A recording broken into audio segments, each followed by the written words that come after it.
नमस्कार, देवभूमि के दंगल में आप सभी का स्वागत है। मैं हूं आपके साथ गरिमा वाजपेयी। आज बात करेंगे पहले चरण में मतदान भारी, दूसरे चरण की बारी।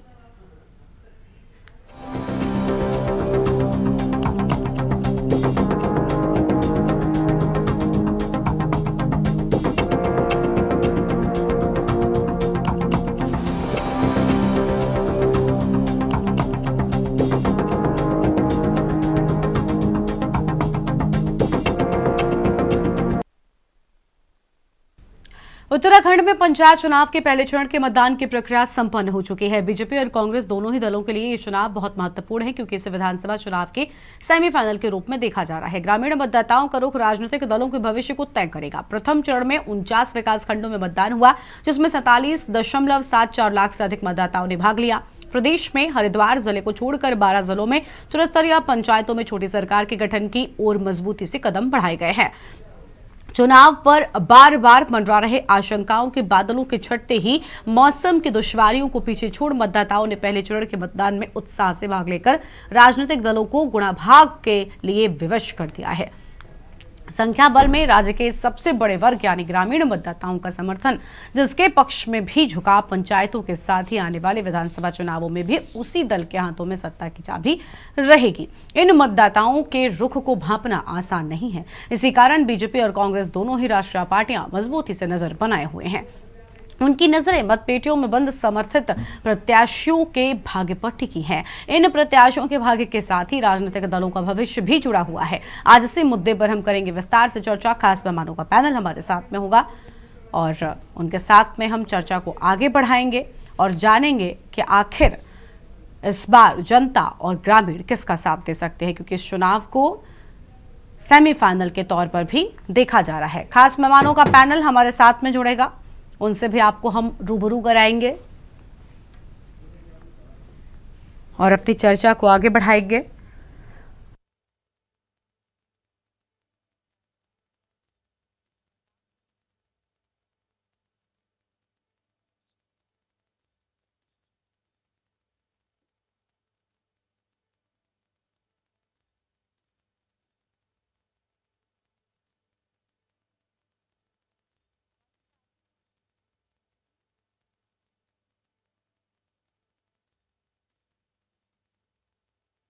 इसी मुद्दे पर आज हम विस्तार से करेंगे चर्चा। हमारे साथ में कुंवर जपेंद्र सिंह जी हैं, प्रदेश प्रवक्ता बीजेपी। शांति प्रसाद भट्ट जी हमारे साथ में हैं, प्रदेश प्रवक्ता कांग्रेस पार्टी। दीपक रावत केंद्रीय मंत्री यूकेडी और अरुण शर्मा जी हमारे साथ में हैं, वरिष्ठ पत्रकार हैं। सभी मेहमानों का बहुत बहुत स्वागत है। शुरुआत रविंद्र शर्मा जी के माफ कीजिएगा जपेंद्र सिंह जी के साथ में करेंगे, प्रदेश प्रवक्ता बीजेपी की ओर से। बहुत स्वागत सर आपका। जपेंद्र जी, नजर बनाए हुए हैं चाहे विपक्षी हों, क्योंकि पहले चरण में जिस तरीके से मतदान में लोगों ने उत्साह दिखाया, उम्मीद ऐसी बहुत कम की जा रही थी। मौसम की दुश्वारियों को ध्यान में रखते हुए ऐसा लग रहा था कि संख्या बल कम होगा, लेकिन लोग पहुंचे हैं। वोटिंग में उत्साह नजर आया है। दोनों ही लोग नजर बनाए हुए हैं, चाहे विपक्ष हो या सत्ता पक्ष हो। क्या कहना चाहेंगे सर? देखिए, उत्तराखंड एक सैनिक बहुल प्रदेश है और सैनिक बहुल प्रदेश होने के साथ साथ जो एक थॉट डेवलप होता है स्टेट के अंदर, जब अच्छी सरकार है, अच्छे काम है, तो सभी में उत्साह भी होता है। और ये हमें इस चुनाव में भी देखने को मिल रहा है। जिस तरह से बढ़ चढ़कर लोग चुनाव में हिस्सा ले रहे हैं और पहले चरण के साथ ही भारतीय जनता पार्टी इस चुनाव में, जो एक छोटी सरकार का चुनाव माना जाता है, ग्राम सभाओं का, ग्राम पंचायतों का, ग्राम सदस्यों का, तो ये बहुत महत्वपूर्ण है भारतीय लोकतंत्र में। और इस पहले चरण में ही भारतीय जनता पार्टी कहीं ना कहीं बढ़त बनाए हुए दिखाई दे रही है। ऐसा इस सारे चुनाव में लोगों के आम जनमानस के बोलचाल में भी इसे महसूस किया गया।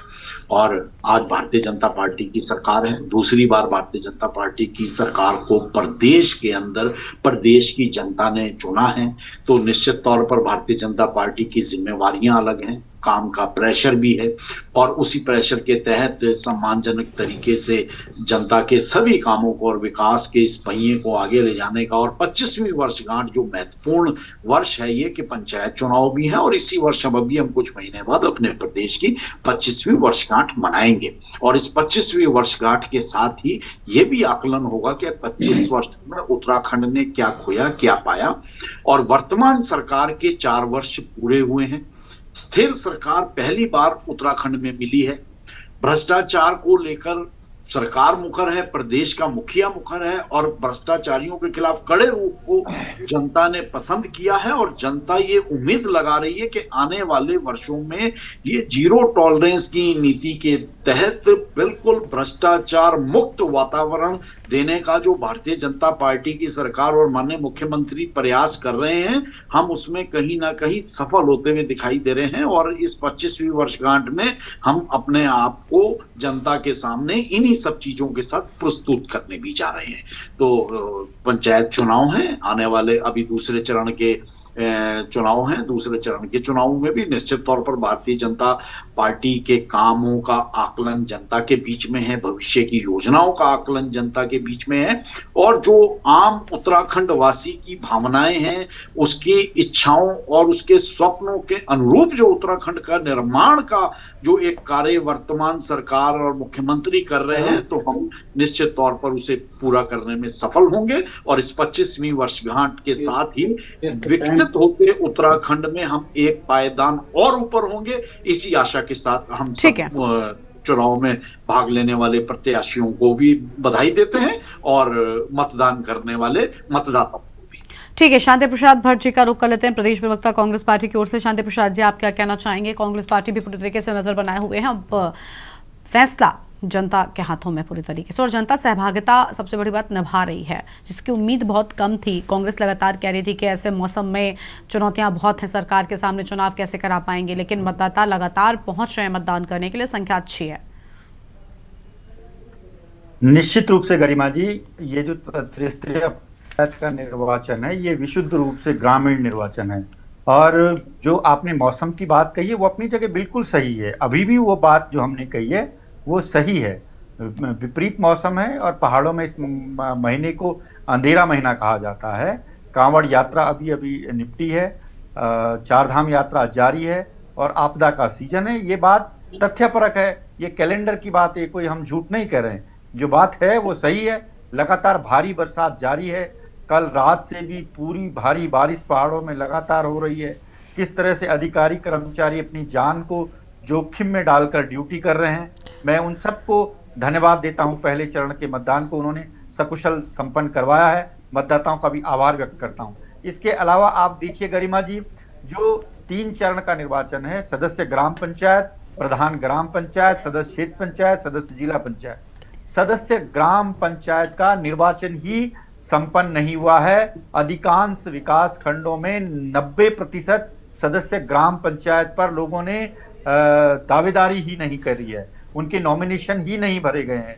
तो इसका मतलब कोरम पूरा नहीं हुआ है। दोबारा से चुनाव होंगे, चुनाव की तारीखों का ऐलान होगा, उपचुनाव होंगे, तब ये सदस्य ग्राम पंचायत के चुनाव से उनको भरा जाएगा। आम सहमति से भरा जाता है या कैसे भरा जाता है वो इधर बात है। बाकी जो ये त्रिस्तरीय पंचायत निर्वाचन है ये दलीय स्थिति पर नहीं होता है। केवल जिला पंचायत के चुनाव में पॉलिटिकल पार्टीज अपने प्रत्याशियों को अधिकृत जरूर करती है, लेकिन सिंबल लोकल होता है। जो पंचायत का हमारा एक्ट है उसके अनुरूप जो चुनाव निशान होते हैं वही आवंटित होते हैं, इसमें दल का चुनाव निशान नहीं होता है। और अब आप देख लीजिए कि भारतीय जनता पार्टी 11 सालों से केंद्र में है, 8 सालों से प्रदेश में है। इनके पंच से लेके प्रधान, ब्लॉक प्रमुख, जिला पंचायत के अध्यक्षगण, विधायकगण, सांसदगण, मुख्यमंत्री, प्रधानमंत्री, सब कुछ लगभग इनके पास है इन 8 वर्षों में। और विगत 11 वर्षों में 47 एमएलए प्रदेश में हैं, 8 सांसद हैं, 52 दायित्वधारी हैं। हर एक विधायक को प्रतिवर्ष 5 करोड़ रुपए जन कल्याण के लिए मिलते हैं। ऐसे एक सांसद को 5 करोड़ रुपए प्रतिवर्ष जन कल्याण के लिए मिलते हैं। अगर आप ये राशि जोड़ेंगे, विगत 4 वर्षों की धामी सरकार के कालखंड की 4 सालों की ये राशि जोड़ेंगे तो बहुत भारी भरकम धनराशि होती है। और जब मैं अभी गांव की तरफ था कैंपेन में अपने साथियों के, तो मैंने देखा कि सड़कों के बुरे हाल हैं, सब जगह गड्ढे ही गड्ढे सड़कों में हैं। ठीक है। हर घर नल जल, जिसको इन्होंने कहा वो सफेद हाथी है। कहीं लोगों के यहाँ पानी नहीं है, झाड़ियां जमी हुई है, रास्तों के बुरे हाल हैं। और जो पोलिंग स्टेशन है, वो जो स्कूल हैं, वो कांग्रेस के जमाने में खुले हुए स्कूल हैं और बहुत लंबा समय हो गया उनकी मेंटेनेंस तक ये लोग नहीं करवा पाए। पोलिंग पार्टी ने किसी तरह रात गुजारी है उन टपकती छतों के नीचे, ये सब ने देखा है। उसके अतिरिक्त अगर ये कह रहे हैं कि हम लोग चुनाव जीत जाएंगे, तो ये शुक्र मनाइए कि ये चुनाव जीत जाएंगे, लेकिन ऐसा नहीं है। लोगों ने वोट किया है, इनके खिलाफ भी वोट किया है, वो 31 तारीख को पता लगेगा। ठीक है, लौटेंगे और मेहमानों के साथ में चर्चा को हम आगे बढ़ाएंगे। उससे पहले देवभूमि के दंगल में एक छोटे से ब्रेक के लिए यहाँ पर रुकते, कहीं मच जाएगा, फौरन हाजिर होंगे।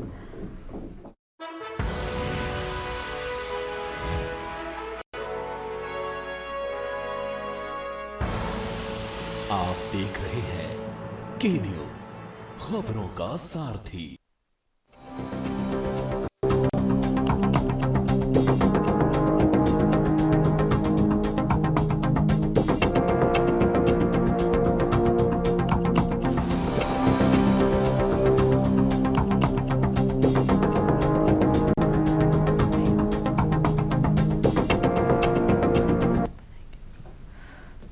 ब्रेक के बाद देवभूमि के दंगल में आप सभी का स्वागत है। हम चर्चा कर रहे हैं कि आखिर पहले चरण के मतदान में जो उत्साह मतदाताओं की ओर से दिखाया गया, क्या दूसरे चरण में भी वैसी ही तस्वीर नजर आएगी? सबसे पहले एक छोटी सी रिपोर्ट आपको दिखाते हैं, उसके बाद वापस से चर्चा का रुख करेंगे। उत्तराखंड प्रदेश में 12 जिलों में त्रिस्तरीय पंचायतों के लिए प्रथम चरण में 49 विकास खंडों में गुरुवार को चुनाव संपन्न हो गया। 6049 पदों के लिए 17,829 प्रत्याशियों का भाग मत पेटियों में बंद हो गया। दूसरे चरण के लिए मतदान 28 जुलाई को होना है। इस चुनाव में कुल 47.74 लाख से अधिक मतदाता हैं। मतदाताओं का यह वर्ग कुल मतदाताओं 85.07 लाख का 56% से अधिक है। इसमें हरिद्वार जिले में पंचायत के मतदाता शामिल नहीं हैं। इन्हें शामिल करने पर यह आंकड़ा 60% के पार होना तय है। इस प्रकार विधानसभा की कुल 70 सीटों में से 42 से अधिक सीटों पर गांवों के मतदाता निर्णायक स्थिति में है। पंचायत चुनाव को दोनों ही राष्ट्रीय दल भाजपा और कांग्रेस विधानसभा चुनाव के सेमीफाइनल के रूप में ले रहे हैं। प्रथम चरण में जिन पंचायतों में चुनाव हुए हैं, उनमें अधिकतर पर्वतीय व दूरस्थ ग्रामीण क्षेत्रों से संबंधित है। इन क्षेत्रों में पंचायतों का चुनाव समर रोचक रहने जा रहा है। भाजपा ने जहां विकास योजनाओं के साथ ही डबल इंजन भ्रष्टाचार पर कड़े रुख को लेकर ग्रामीण मतदाताओं के बीच दस्तक दी है, तो वहीं कांग्रेस ने दूरस्थ क्षेत्रों में विकास की धीमी चाल को मुद्दा बनाया है। साथ ही पंचायत चुनाव को लेकर असमंजस पर भी मुख्य विपक्षी दल ने सरकार को निशाने पर लिया है। कांग्रेस को नगर निकाय चुनाव में शहरी क्षेत्रों से सटे पर्वतीय और अर्ध ग्रामीण क्षेत्रों में अपेक्षाकृत अधिक सफलता मिली थी। पंचायत चुनाव में वोटिंग के इसी ट्रेंड से उसे अधिक उम्मीदें हैं। यह अलग बात है कि भाजपा को अपने चुनावी ब्रांड प्रधानमंत्री नरेंद्र मोदी के साथ ही डबल इंजन के सहयोगी से हो रहे विकास कार्यों पर अधिक भरोसा है। इसका परिणाम नगर निकाय चुनाव में सभी 11 नगर निगमों पर भाजपा के कब्जे के रूप में सामने आ चुका है। सत्ताधारी दल मान रहा है कि पंचायत चुनाव में उसे और अधिक जन समर्थन मिलेगा। सभी चुनाव में उत्तराखंड की देशतुल्य जनता ने माननीय प्रधानमंत्री श्री नरेंद्र मोदी जी के नेतृत्व में 2014 में जब से सरकार बनी है, सभी चुनाव में भारतीय जनता पार्टी को उन्होंने अपना आशीर्वाद दिया है और तेज गति से विकास को बढ़ाने में अपना योगदान दिया है। चाहे लोकसभा के चुनाव हो, विधानसभा के चुनाव हो या हमारे नगर निकाय के चुनाव हो, और आप पंचायत के चुनाव में भी पहले चरण के मतदान से स्पष्ट है कि बड़ी संख्या में मतदान हुआ है। दूसरे चरण में बड़ा मतदान होगा और सभी जगह के इन पंचायतों त्रिस्तरीयों में भी जो बहुत महत्वपूर्ण त्रिस्तरीय चुनाव है, जो ग्रामीण क्षेत्र में अंतिम इकाई तक विकास को पहुंचाते हैं, जो प्रतिनिधि उनको चुनने का चुनाव है, उस चुनाव में यहाँ की देशतुल्य जनता हमें अपना आशीर्वाद देकर विकास की गति को और तेज करेगी। बात है, ये उत्तराखंड की जागरूकता और उत्तराखंड का साक्षरता प्रतिशत बताता है कि इतने खराब मौसम के बाद और भौगोलिक विषमताओं के बाद यदि हमारा प्रतिशत इतना बेहतरीन रहा है पंचायत चुनाव में, तो मैं सल्यूट करती हूँ उत्तराखंड की जनमानस को, जिन्होंने बहुत ही एकाग्रता के साथ, जागरूकता के साथ इस चुनाव में प्रतिभाग किया और उन्होंने समझा कि पंचायत चुनावों का महत्व क्या होता है। वो आधारशिला होते हैं, वो बुनियाद होते हैं किसी भी लोकतांत्रिक सिस्टम के। तो इसी के ऊपर तो इमारत खड़ी होनी है। विधानसभा और लोकसभा के चुनाव होने हैं, लेकिन जो हमारा आधार है वो पंचायत चुनाव है। और ये क्योंकि छोटे सरकार के चुनाव होते हैं और गांव के चुनाव होते हैं, ग्रामीण अंचलों के चुनाव होते हैं, ऐसे में लोगों ने बढ़ चढ़कर इसमें हिस्सा लिया। इससे सुखद बात और कुछ नहीं हो सकती। चरण का चुनाव है, उसके लिए मैं उत्तराखंड की जनता का धन्यवाद करता हूं। और इस चुनाव में जो देखने वाली बात आई है कि चुनाव प्रतिशत बड़ा है, और ये जो बढ़ा हुआ चुनाव प्रतिशत है ये बीजेपी के खिलाफ है, बीजेपी की वर्तमान नीतियों के खिलाफ है, और जो विकास पर उनके झूठे जुमले हैं उनके खिलाफ है। अब जो दूसरा चरण का चुनाव है, निसंदेह लोगों ने मन बना दिया है। और आपको पहले से बता दें कि इस चुनाव में जो बीजेपी, पहले तो बीजेपी की रणनीति ये रहती है जो जीत जाते हैं उनको अपना बताते हैं, पर उनके जो आधिकारिक अभी जो हैं वहां पर जो चुनाव लड़ रहे हैं वो हार रहे हैं, और निर्दलीय और खास तौर पर जो यूकेडी के जो समर्पित और जो यूकेडी के जो लोग हैं जो चुनाव में है वो जीत के आ रहे हैं। आपको बता दें कि उत्तराखंड के 49 विकास खंडों में त्रिस्तरीय पंचायत चुनाव के पहले चरण में 68% मतदान हुआ। कई बूथों पर रात तक मतदाताओं की कतार लगी रही। इसी दौरान कुल 63% पुरुष और 73% महिलाएं मतदाताओं ने मतदान किया। बृहस्पतिवार को त्रिस्तरीय पंचायत चुनाव के पहले चरण का मतदान सुबह ठीक 8 बजे शुरू हो गया था। शुरुआत के 2 घंटे तो मतदान कुछ हल्का रहा, लेकिन दिन चढ़ने के साथ ही मतदान प्रतिशत बढ़ता चला गया। मुख्यमंत्री पुष्कर सिंह धामी समेत कई मंत्रियों, विधायकों और अधिकारियों ने भी अपने गांव की सरकार के लिए वोट किया। राज्य निर्वाचन आयोग के मुताबिक पहले चरण के मतदान में जबरदस्त उत्साह दिखा। उन्होंने बताया कि चुनाव में मतदान कर्मियों, सुरक्षा कर्मियों से लेकर आपदा प्रबंधन समेत सभी विभागों के बीच तालमेल बेहतरीन रहा। आपको बता दें कि पहले चरण में 17,829 प्रत्याशियों का भाग मतपेटियों में कैद हो गया है। अवगत रहना चाहूँगा कि उत्तराखंड राज्य में त्रिस्तरीय पंचायत सामान्य निर्वाचन 2025 के प्रथम चरण में मतदान जो है दिनांक 24 जुलाई 2025 को सफलतापूर्वक, शांतिपूर्वक एवं पारदर्शी ढंग से जो है संपन्न हो चुका है। प्रथम चरण के लिए राज्य में सभी जनपद हरिद्वार को छोड़कर 49 विकास खंडों की संबंधित ग्राम पंचायतों में जो हमारे स्थापित मतदान स्थल थे, जिसकी संख्या 5,823 थी, इनमें जो है प्रातः 8 बजे मतदान की प्रक्रिया सकुशल प्रारंभ हुई। और प्रारंभिक आकलन के अनुसार प्रथम चरण में समग्र रूप से कुल 68% मतदाताओं ने अपने मताधिकार का प्रयोग किया है। प्रथम चरण के पंचायत चुनाव में जिस तरह से आम जनता ने मतदान में प्रतिभाग करके उत्साह दिखाया, वो निश्चित रूप से जो हमारी भारतीय जनता पार्टी की, चाहे प्रदेश की सरकार हो चाहे केंद्र सरकार हो, डबल इंजन सरकार के द्वारा जो प्रदेश के विकास के लिए चौमुखी विकास जो किया गया है उस पर उसके प्रति आम जनता ने उत्साह दिखा है। और डबल इंजन की सरकार के कामों को गांव में भी और अधिक गति मिले, इसके लिए आम जनता ने ट्रिपल इंजन की सरकार बनाने का के प्रति उत्साह दिखा है। निश्चित रूप से सभी सीटों पर, चाहे प्रधान की सीट हो, चाहे क्षेत्र पंचायत की हो, चाहे जिला पंचायत की हो, भारतीय जनता पार्टी के अधिक से अधिक कार्यकर्ता इस चुनाव में जीतने वाले हैं। कुल मिलाकर उत्तराखंड में खासकर मतदान का बोझ महिलाओं के कंधे पर टिका है। पंचायत चुनाव के लिए पहले चरण के मतदान ने यह साफ कर दिया है कि ग्रामीण क्षेत्र में यह बड़ा सिस्टम आधी आबादी के कंधों पर ही टिका है। इस बार महिला वोटर पुरुष मतदाताओं के मुकाबले ज्यादा जागरूक दिखे हैं। महिलाओं ने पुरुषों के मुकाबले करीब 10% ज्यादा वोट किया है। आंकड़े इस बात की तस्दीक करते हैं कि ग्रामीण क्षेत्र में महिला ही पहाड़ का संबल बनी हुई है।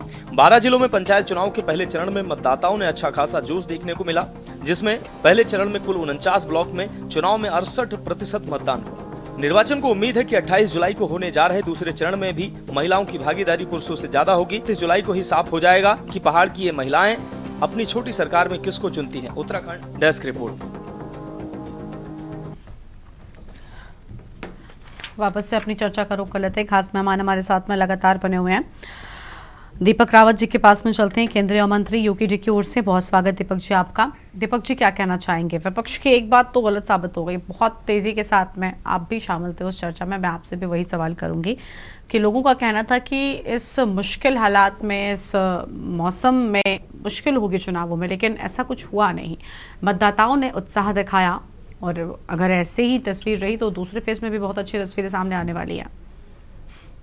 गरिमा जी, निश्चित रूप से हमें बहुत खुशी हुई कि जो आशंकाएं हमने जताई थी कि शायद मौसम का असर प्रभावित करेगा चुनाव पर, जनता ने हमें गलत साबित करा।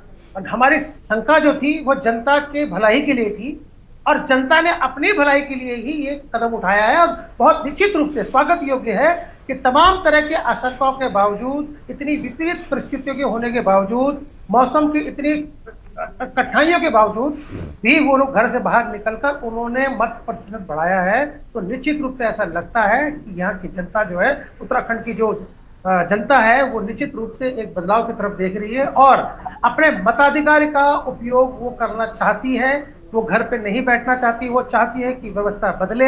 अब इस 31 तारीख को पता चलेगा कि ये जो मत प्रतिशत इतनी विपरीत परिस्थितियों के बावजूद यदि उन्होंने अपना मत का उपयोग किया है, और जरूर कहीं हमें ऐसा लगता है कि ये एक बदलाव की तरफ संकेत है और निश्चित रूप से ये बदलाव हमें 31 तारीख को दिखेगा। और निश्चित रूप से हम तमाम जितने, लगातार मैं ये कोशिश कर रहा हूं कि मैं अपने शब्दों का चयन करूं, लेकिन मुझे लग रहा है कि एक तरफ उन्होंने बिल्कुल सही साबित कर दिया कि कहीं ना कहीं पर जागरूक मतदाता का जो एक तमगा हमें देना चाहिए, वो हम उत्तराखंड के उन तमाम वोटरों को देना चाहिए जिन्होंने पहाड़ में, मतलब ऐसी विषम परिस्थितियां हैं, वहां पर मैदानी जिलों वाली सुविधा नहीं होती है, लेकिन उसके बावजूद भी उन्होंने घर से निकलकर अपने वोट को कास्ट किया, वोट दिया है और हमें इसका स्वागत करना चाहिए। और रही बात जीत हार की, जहां भारतीय जनता पार्टी कह रही कि हमारी जीत की तरफ उनका अग्रसर, तो देखिए हर राजनीतिक दल का एक दायित्व है कि वो बोले कि ये जो वोट पड़े हैं ये हमें पड़े हैं। ऐसे ही हम भी कह सकते हैं कि देखिए कि यूकेडी जो है, यूकेडी के जितने समर्थन वाले जो कैंडिडेट हैं या जहां पर वो स्वयं लड़ रहे हैं वो जीत के आएंगे। लेकिन जो स्वागत वाली योग्य बात है वो ये है कि ज्यादा से ज्यादा मतदान जिस प्रकार से हुआ है वैसे ही आगामी आने वाले जो 28 तारीख का जो मतदान है इसमें हो, तो निश्चित रूप से एक स्वतंत्र जो हम लोग परंपरा जो हमारी चली आ रही है कि हम लोग ज्यादा से ज्यादा भागीदारी बढ़ाएं, वो यहाँ के लिए, समाज के लिए और उत्तराखंड के ग्रामीण विकास के लिए बहुत सही है और इसका हम पूर्णतः समर्थन करते हैं। ठीक है, वरिष्ठ पत्रकार अरुण शर्मा जी हमारे साथ में हैं। बहुत स्वागत अरुण जी आपका भी। अरुण जी, क्या कहना चाहेंगे? विपक्ष जो बात लगातार कह रहा था कि संख्या नहीं होगी, वो अलग हुई। आज जवाब दीपक रावत जी ने बहुत अच्छा दिया, लेकिन ये जवाब उस चर्चा में नहीं था जब हम ये चर्चा कर रहे थे कि भाई अब चुनाव हो रहे हैं। विपक्ष मौके के हिसाब से क्या जवाब बना लेता है? क्योंकि अगर अरुण जी आप इस पूरे सिर्फ पंचायत चुनाव की चर्चा पर नजर डालें, फ्लैशबैक में आप हमारे साथ लगातार चर्चा में जुड़ते रहते हैं। पहले चर्चा हो रही थी कि चुनाव करा नहीं पाएंगे, तो जब सत्ता पक्ष ये बात कहता था कि नहीं हम करा देंगे, तो विपक्ष कहता था कि नहीं तारीखें आ जाती थी कोर्ट से, लेकिन फिर भी होता था कि नहीं चुनाव तो नहीं हो पाएगा। उसके बाद फिर जब चुनाव होने लगा तब ये हुआ कि भाई ऐसी स्थिति में क्यों हो रहा है। उसके बाद फिर हुआ कि अब जब आप वोटिंग भी हो गई खूब अच्छे से, लोगों ने खूब अच्छे से अपनी सहभागिता उसमें दिखाई, अब ये हो रहा है कि नहीं हम ये कह सकते हैं। मैं दीपक जी सिर्फ आपको नहीं कह रही, ये विपक्ष के लिए है, उसमें कांग्रेस पार्टी मुख्य रूप से है। तब ये हो रहा है कि नहीं हम तो कह सकते हैं कि इन्होंने वोटिंग हमारे पक्ष में किया, लेकिन नहीं हम थोड़ा इंतजार करेंगे, सेकंड फेज भी है। तो क्या जवाब अपने मन मुताबिक तैयार किया जाता है? ठीक है, अरुण जी से पहले आप बोल लीजिए जल्दी से। लेकिन हाँ, निश्चित रूप से देखिए, मैंने समर्थन हमने कहा जितने लोग आए हैं उन्होंने गलत हमें साबित किया। मेरा सवाल जी आपके लिए नहीं है। अगर कोर्ट के निर्णय की वजह से उनके चुने हुए इतनी परिस्थितियों के बावजूद उनके कैंडिडेट को अगर रिजेक्ट किया जाता है, तब ये जो समस्या आएगी। हमने क्या कहा, किसी एक दल के लिए नहीं है ये मैं लंबे समय से इस पर चर्चा कर रही हूँ आप ही लोगों के साथ में, तो मुझे भी वो चीज लगी कि हर बार जवाब जो है वो अपनी सुविधा के अनुसार बनता चला गया। ठीक है, इस पर हम अब अरुण जी से जवाब लेते हैं। दीपक जी, अरुण जी को सुनते हैं। अरुण जी बोलिए। देखिए गरिमा, लोकतंत्र के उत्सव में ये जो जन भागीदारी है और अभूतपूर्व जन भागीदारी है, निश्चित तौर पर ये स्वागत योग्य है। और देखिए, राजनीतिक दल किसी भी तरह इस गेम को खेलें, चुनाव नहीं हो रहे थे तो चुनाव क्यों नहीं हो रहे हैं, चुनाव हो रहे हैं तो चुनाव हो क्यों रहे हैं, क्योंकि बरसात का मौसम है। बहुत सारे सवाल जवाब आपने और हमने डिबेट्स में सुने हैं, और मैं तब भी कहता था कि वेट कर लीजिए, जो चीजें आने वाली है उन्हें आने दीजिए, आने वाला समय बताएगा कौन सही है कौन गलत है। ये मैंने कई बार बोला है, आपके चैनल पे ही डिबेट में बोला है। अब ये अच्छी बात है कि पहले चरण का चुनाव हो गया, और देखिए जनता जनार्दन उठी है, उस जनता जनार्दन ने सभी को आईना दिखा दिया 68% मतदान करके। और ये आने वाले जो दूसरे चरण के मतदान के लिए बहुत शुभ संकेत। ये माना जाएगा कि अगले चरण में भी इसी तरह अभूतपूर्व मतदान होगा। अब वो देखिए रिजल्ट किसके पक्ष में जाता है नहीं जाता। शांति भाई को बड़ी चिंता है कि ग्राम पंचायत के मेंबर ही नहीं आ रहे हैं, उन्होंने भरा नहीं है चुनाव। ठीक है, वो दोबारा भर लेंगे, दोबारा बाई इलेक्शन हो जाएगा। ये एक प्रक्रिया है, हर चीज की एक प्रक्रिया है और हमारे संविधान ने उन सारी चीजों को डिफाइन कर रखा है कि कब क्या कैसे होगा। और देखिए अब आज जो है वो दूसरे चरण के जो मतदान है उसका चुनाव प्रचार भी थोड़ी देर बाद खत्म हो जाएगा 5 बजे। अब उसके बाद घर घर की दौड़ शुरू होगी। जिला पंचायतों में भाजपा और कांग्रेस ने अपने उम्मीदवारों का समर्थन कर रखा है, लेकिन बाकी जगह फ्री हैंड होता है, बाकी जगह व्यक्ति की मनमर्जी पे होता है, जनता की मनमर्जी पे होता है कि वो किसको पसंद करे, क्योंकि ये छोटे चुनाव होते हैं छोटे चुनाव में। तो इसलिए ये चुनाव बहुत महत्वपूर्ण भी होते हैं। वो इसलिए भी महत्वपूर्ण है कि ठीक लगभग 1.25 साल बाद हम फिर से विधानसभा चुनाव की देरी पे खड़े होंगे। इसलिए भी ये महत्वपूर्ण है कि ये मिजाज बताएंगे कि जनता का मिजाज किस तरफ, क्या वो भारतीय जनता पार्टी के विकास के साथ है या अब उस परिपाटी को बदलना चाहती है। जनता इन चुनावों में कम से कम इशारा कर देती है कि वो आने वाले भविष्य के लिए क्या चाहती है। और देखिए वो दिन दूर नहीं है, 1 हफ्ते बाद जब इन चुनावों के परिणाम सबके सामने होंगे तो निश्चित तौर पर तस्वीर बहुत हद तक साफ हो चुकी होगी कि ये छोटी सरकार बड़ी सरकार के अनुरूप चलेगी या छोटी सरकार बड़ी सरकार के खिलाफ चलेगी। ठीक है सर, ठीक है, जवाब लेंगे हम जपेंद्र जी से। जपेंद्र जी, बहुत अच्छी बात है, अभी विपक्ष कह रहा है कि वोट डाले गए हैं, लेकिन हम ये भी कह सकते हैं कि हमारे पक्ष में पड़े हैं, लेकिन अभी नहीं कहेंगे, थोड़ा इंतजार करेंगे। क्या लग रहा है, बीजेपी का साथ एक बार फिर से जनता देने को तैयार है या जो दीपक जी ने कहा कि ये बदलाव की बयार है? हमने तो पहले कह दिया और बिल्कुल क्लियर कर दिया कि ये बहुत अच्छा संकेत है।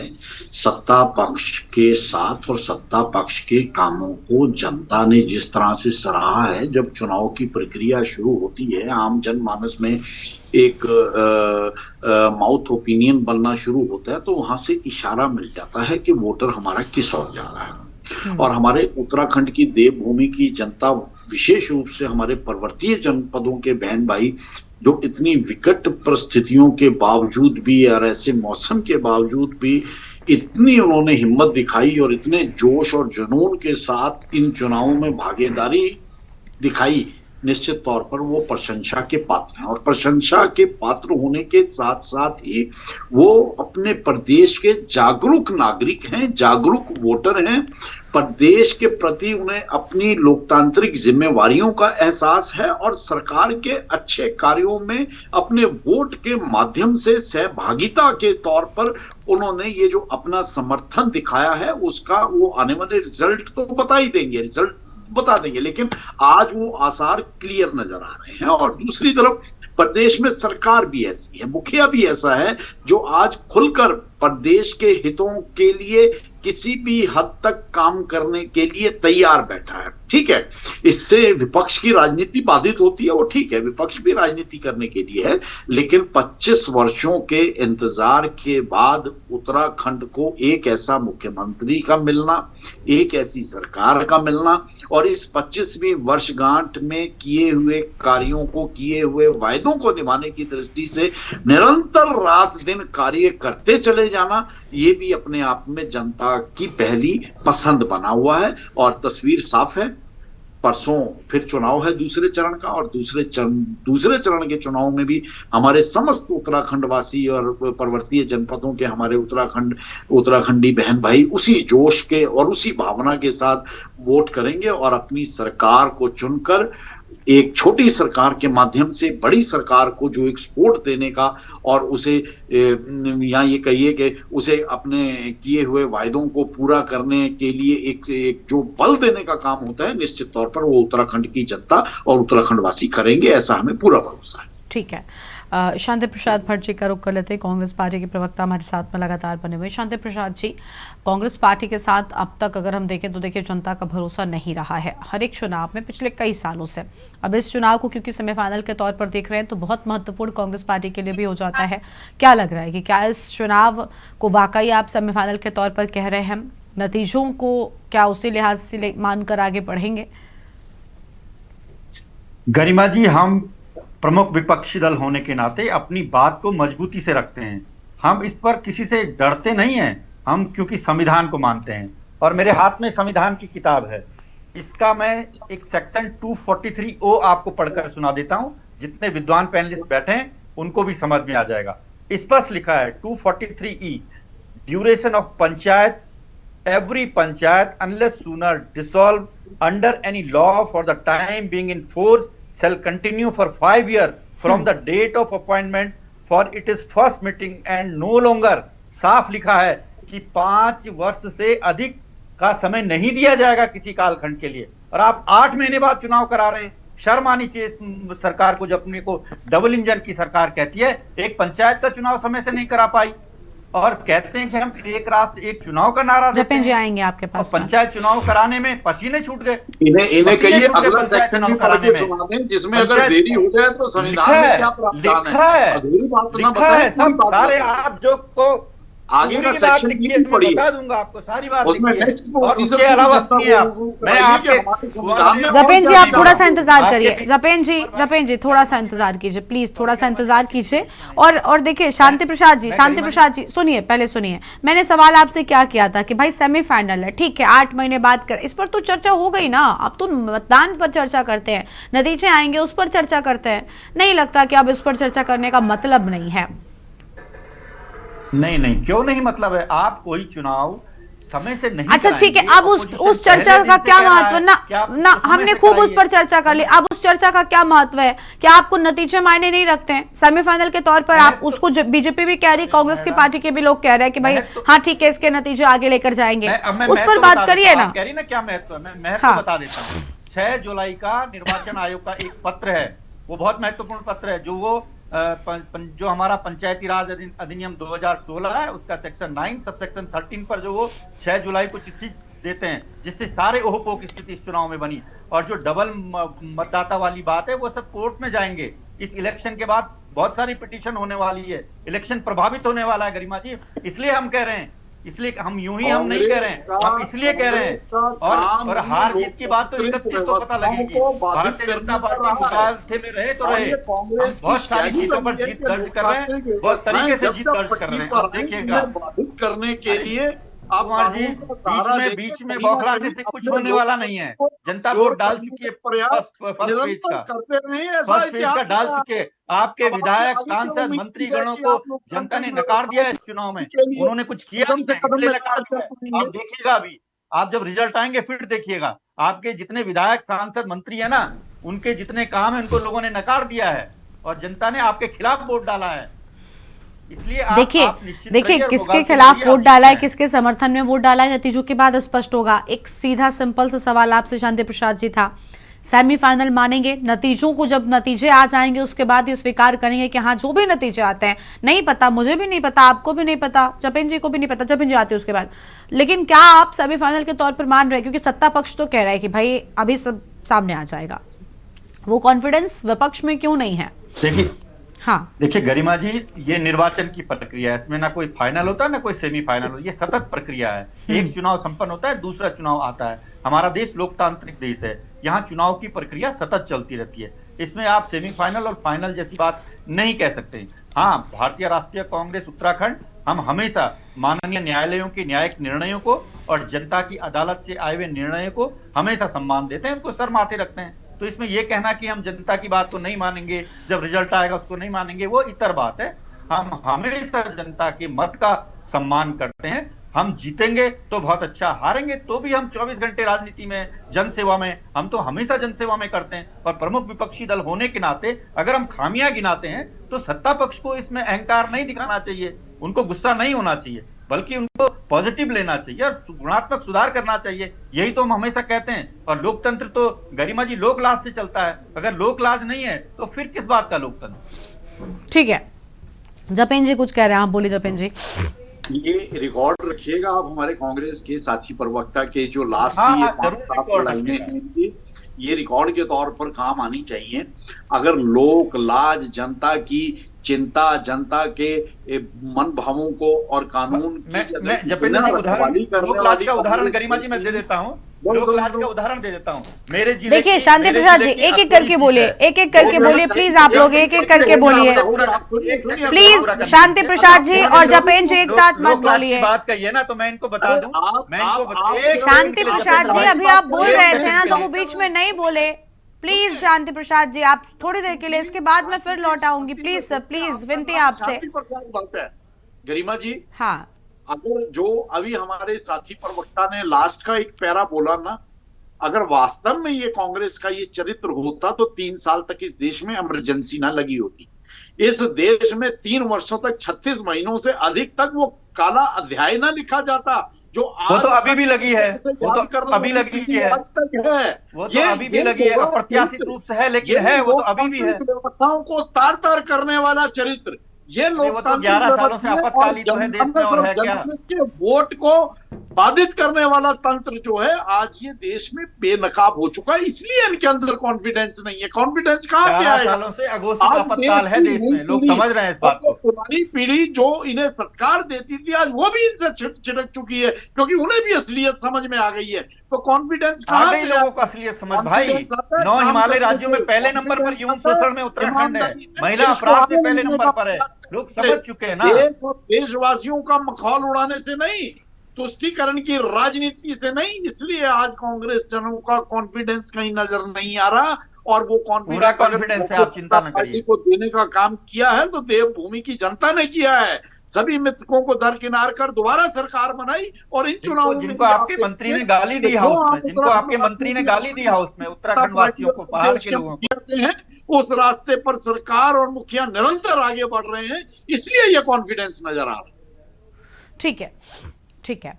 अरुण शर्मा जी का रुख कर रहे थे, वरिष्ठ पत्रकार है। अरुण जी एक मिनट के लिए लेना चाहूंगा गरिमा जी। हाँ, एक मिनट ठीक है, जल्दी से बोल लीजिए, उसके बाद अरुण जी से हम जवाब लेंगे। बोलिए आप। मैंने जो लोक लाज की बात की वो इसलिए किया, यहाँ विद्वान पहले शर्मा जी भी बैठे हैं, वो समझते हैं।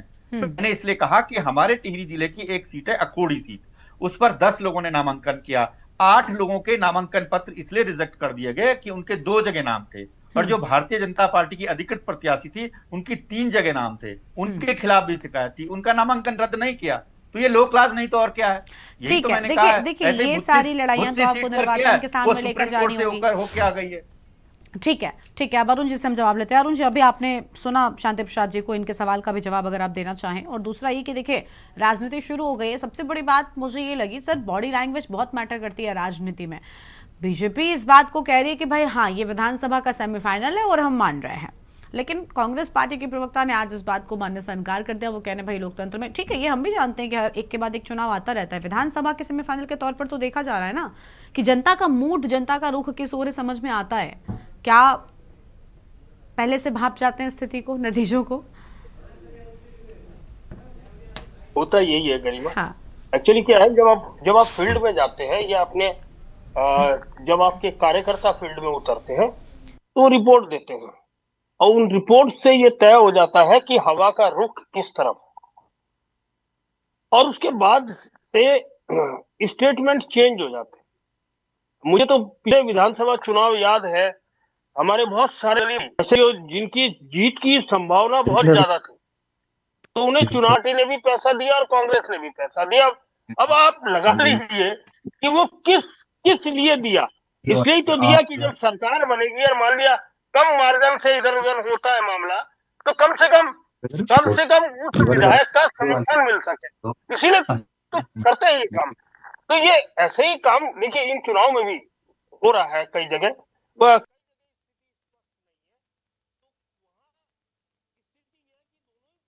अपना फंदा डाल रखा है ये कहने के लिए कि ये जब जीतेंगे तो ये हमारे पक्ष में होंगे, क्योंकि इसके बाद जो सबसे महत्वपूर्ण होगा वो क्षेत्र पंचायत और जिला पंचायत चुनाव होंगे और उनके लिए अभी से गोटियां बिछाई जा रही है। भारतीय जनता पार्टी ये कोशिश करेगी कि ज्यादा से ज्यादा जिला पंचायत उनके आ जाए, हालांकि उसमें भी कई जगह पेंच फंसे हुए हैं, जैसे चमोली में है। चमोली में जो आपने लोकसभा चुनाव से पहले बिना कपड़े बदलवाए भारतीय जनता पार्टी ने जिस बद्रीनाथ के विधायक को अपनी पार्टी में शामिल किया था, उनकी पत्नी भी लड़ रही है और वहां से भाजपा का प्रत्याशी भी लड़ रहा है। अब ये स्थिति है। अब आपने उन्हें उस दिन कपड़े बदलने तक का मौका नहीं दिया था कि जिन कपड़ों में वो शाम को कांग्रेस के पक्ष में छाती ठोक ठोक के प्रचार कर रहे थे, अगले दिन उसी कपड़ों में बीजेपी में शामिल हो गए थे दिल्ली जाकर। तो ये स्थिति थी कि अब उनकी पत्नी भी लड़ रही है और भाजपा का अधिकृत उम्मीदवार भी लड़ रहा है। तो ये स्थितियां हैं, कई जगह फंसी हुए हैं चुनाव। और ये जब 31 तारीख को मतगणना होगी, क्योंकि ये बैलेट के चुनाव हैं, तो निश्चित तौर पर मतगणना देर तक चलेगी। हो सकता है कुछ परिणाम 1 तारीख को भी हमारे सामने आए। तो ये स्थिति है कि जब परिणाम आएंगे तो ही पता लगेगा वास्तविक स्थिति क्या है, क्योंकि उसके बाद मुकाबला ब्लॉक प्रमुख और जिला पंचायत अध्यक्ष का होगा। ये उन्हीं में से चुना जाएगा जो आप ये बताइए कि जो विजयी प्रत्याशी होंगे वो इनडायरेक्ट इन्हें चुनते हैं, कि ये डायरेक्ट चुनाव नहीं होता। तो उसमें भी अभी दमखम लगाना बाकी है। भारतीय जनता पार्टी को और कांग्रेस को, दोनों पार्टियों को दमखम लगाना पड़ेगा। देखिए, मैं यूकेडी की बात इसलिए नहीं कर रहा हूँ कि यूकेडी की बहुत कम जगह पे चुनाव लड़ रही है, तो इसलिए मैं भारतीय जनता पार्टी और कांग्रेस की बात कर रहा हूँ। दोनों ही पार्टियों के लिए ये ऐसी स्थिति है कि जिसका रिफ्लेक्शन निश्चित तौर पर 27 के विधानसभा चुनाव में पड़ेगा। ठीक है, जो जीतेंगे प्रत्याशी वो उन पार्टियों के लिए भी भविष्य में काम करेंगे। जी गरिमा। ठीक है, दीपक रावत जी हैं हमारे साथ में, केंद्रीय मंत्री यूकेडी की ओर से। दीपक जी, आप क्या कहना चाहेंगे? कांग्रेस ने तो कह दिया कि भाई सेमीफाइनल नहीं है, स्वीकार कर लिया। क्या यूकेडी तैयार है? उसको लग रहा है कि नहीं विधानसभा में कुछ ऐसे ही जनता का मूड रहने वाला है जैसे पंचायत चुनावों में होगा? गरिमा जी, जिसे आप सेमीफाइनल कह रही हैं, नहीं हम नहीं कह रहे हैं, ये सत्ता पक्ष और विपक्ष के बीच कहा जा रहा है कि ये 2027 का पहला सेमीफाइनल है। जो इतिहास रहा है इस प्रदेश का, मैं तो जहां राजनीति को जितना समझ पा रहा हूं, मुझे तो ऐसा लग रहा है कि कहीं ऐसा ना हो कि भारतीय जनता पार्टी के शीर्ष नेतृत्व का ये फाइनल हो। जिस प्रकार का इतिहास रहा है इस प्रदेश का नेतृत्व बदलने का, तो जहां ये एक तरफ इस बात पे खुश हो रहे हो कि ये सेमीफाइनल है, हम जीत रहे हैं, मुझे जहां तक आशंका है, ऐसा लग रहा है कि ये फाइनल है नेतृत्व का, शीर्ष नेतृत्व का, और बहुत जल्द बदलाव आपको इस प्रदेश में नजर आ जाएगा। तब भारतीय जनता पार्टी के प्रवक्ता क्या कहेंगे? तो देखिए, आशंकाएं राजनीति में चलती रहती हैं। और आपको ठीक है, हम मान के चल रहे हैं, हम तो कह रहे हैं, हम सबसे बड़ा साधुवाद तो जनता का है जिन्होंने विपरीत परिस्थितियों में इतने अच्छे वोट करने के लिए घर से निकले, और आगामी अगले दूसरे चरण में भी हम चाहते हैं कि वहां सभी का नेतृत्व है कि आप आए, अपने नेतृत्व में, और उसके बाद 31 के बाद जो जिस प्रकार ऊंट करवट बैठेगा, जिसके पक्ष में बैठेगा, निश्चित रूप से वो वाह-वाह का पात्र है। लेकिन एक बात बिल्कुल समझ से परे है कि यदि भारतीय जनता पार्टी की प्रवक्ता की बात को मान लिया जाए कि ये सारा का सारा जो मत प्रतिशत बढ़ा है ये उनको जिताने के लिए बढ़ा है, तो विपक्ष कुछ भी कहे उसमें टोका टोकी, उनको लगता है उनको किसी प्रकार का टोका टोकी बिल्कुल करनी ही नहीं चाहिए। भाई विपक्ष अपनी बात कह देगा, लेकिन अगर कांग्रेस के प्रवक्ता कुछ कह रहे हो और उनको बीच में आके उनको रोकना पड़ रहा हो, टोकना पड़ रहा हो, तो ये तो इसका मतलब कहीं ना कहीं पर जो पहले उन्होंने बात बोली कि हम एक तरफा जीत रहे हैं, उनको विश्वास ही नहीं इस बात नहीं। देखिए, सफाई देना ये दीपक जी, मैं आपकी इस बात से थोड़ा सा कम सहमत हूँ। जपेन जी तो फिर भी बता रहे हैं कि भाई आप सवाल उठाएंगे तो जवाब तो दिया ही जाएगा ना, कोई भी सवाल उठेगा तो जवाब उसका देना ही पड़ेगा, और बहुत तरीके से उन्होंने जवाब दिया था। मैं आपकी इस बात से असहमत नजर आ रही हूँ। देखिए, बिल्कुल नहीं, मैं सहमत हूँ। चलिए ठीक है, लौटती हूँ। शांति प्रसाद जी का एक बार फिर से रुक कर लेते हैं। शांति प्रसाद जी कुछ कहना चाहेंगे अंत में, उसके बाद जपेन जी से आखिर प्रतिक्रिया लेंगे। हाँ, आपसे ही सवाल है सर। हाँ, मैंने सेमीफाइनल वाली बात इसलिए कही है क्योंकि ये विशुद्ध रूप से ग्रामीण अंचल का चुनाव है, और जब प्रधान पद पर चुनाव होता है तो बहुत निकटता होती है, बहुत एक दूसरे के संबंध होते हैं, नाते रिश्ते होते हैं, सगे संबंधित होते हैं, बहुत क्लोज फाइट होती है। और लेकिन एक तर्क ये भी आता है विपक्ष की ओर से कि देखिए ये सरकार ऐसी होती है ना जहां सिर्फ काम देखते हैं। मैं आप ही को मौका दे रही हूँ, अभी ऐसा नहीं है कि आपको बोलने का मौका मिल रहा है।